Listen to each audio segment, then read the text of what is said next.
गेली 2 वर्ष कृत्रिम बुद्धिमत्ता म्हणजेच एआय क्षेत्रातील कंपन्यांचे शेअर्स अक्षरशः आकाशाला भिडत होते.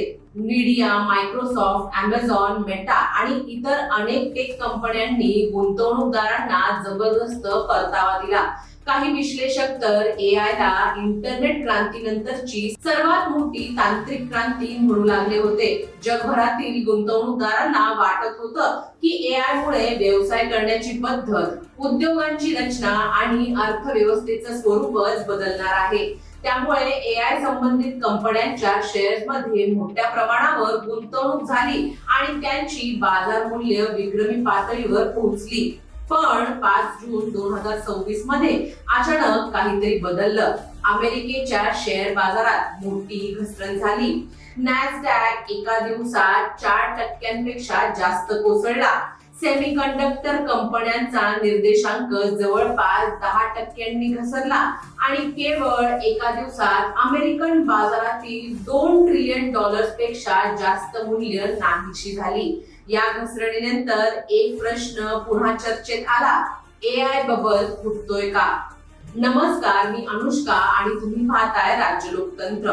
हा प्रश्न समजून घेण्यासाठी सर्वप्रथम एआय बबल म्हणजे काय हे समजून घ्यावं लागेल. गेल्या 2 वर्षात chat GPT, AI chips, data centre, cloud computing आणि ऑटोमेशन या क्षेत्रांमध्ये अभूतपूर्व गुंतवणूक झाली. अनेक कंपन्यांच्या बाजार मूल्यात अब्जावधी डॉलर्सची वाढ झाली. मात्र प्रत्येक तेजीच्या मागे एक मूलभूत प्रश्न असतो, त्या कंपन्यांची वास्तविक कमाई आणि त्यांचं बाजार मूल्य यामध्ये खरंच ताळमेळ आहे का? अनेक अर्थतज्ञांच्या मते एआय क्षेत्रातील काही कंपन्यांचे मूल्यांकन त्यांच्या प्रत्यक्ष आर्थिक कामगिरीपेक्षा खूप वेगाने वाढले आहे. डेटा सेंटर, एआय इन्फ्रास्ट्रक्चर आणि संशोधनासाठी ट्रिलियन डॉलर्सची गुंतवणुकीच्या घोषणा होत आहेत. पण त्या गुंतवणुकीतून अपेक्षित नफा नेमका किती आणि केव्हा मिळणार याबाबत अजूनही अनेक प्रश्न अनुत्तरित आहेत. मात्र बाजारातील घसरणीचं कारण केवळ एआय बबलची भीती नव्हती. यामागे आणखी एक महत्त्वाचं कारण होतं आणि ते म्हणजे अमेरिकेचा रोजगार अहवाल. मे 2026 मध्ये अमेरिकेत सुमारे 1,72,000 नवीन नोकऱ्या निर्माण झाल्या. हा आकडा बाजाराच्या अपेक्षेपेक्षा खूप जास्त होता. सामान्य परिस्थितीत ही अतिशय चांगली बातमी मानली गेली असती, कारण मजबूत रोजगार म्हणजे मजबूत अर्थव्यवस्था. रोजगार वाढतो, लोकांच्या हातात पैसा येतो, ग्राहक खर्च वाढतो आणि उद्योगधंद्यांना चालना मिळते. परंतु शेअर बाजाराने या आकडेवारीचा वेगळाच अर्थ लावला.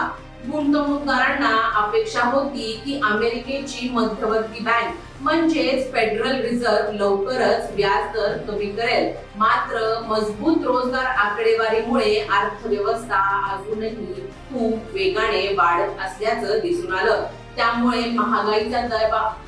महागाईचा दबाव कायम राहू शकतो आणि फेड व्याजदर कमी करण्याऐवजी अधिक काळ उच्च पातळीवर ठेवू शकते, अशी भीती निर्माण झाली. याच भीतीने बाजारात मोठ्या प्रमाणावर विक्री सुरू झाली.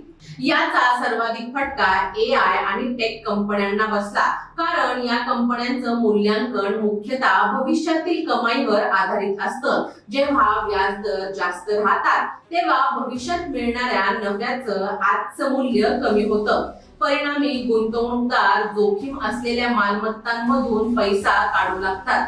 त्यामुळे एआय क्षेत्रातील शेअर्स मध्ये मोठ्या प्रमाणावर नफा वसुली झाली आणि बाजारात घसरण वाढली. काही विश्लेषकांनी याची तुलना 2000 सालच्या .com बबलशी केली आहे. त्या काळात इंटरनेट कंपन्यांच्या शेअर्स मध्ये प्रचंड तेजी आली होती आणि नंतर बाजार कोसळला होता. मात्र आजची परिस्थिती पूर्णपणे तशी नाही.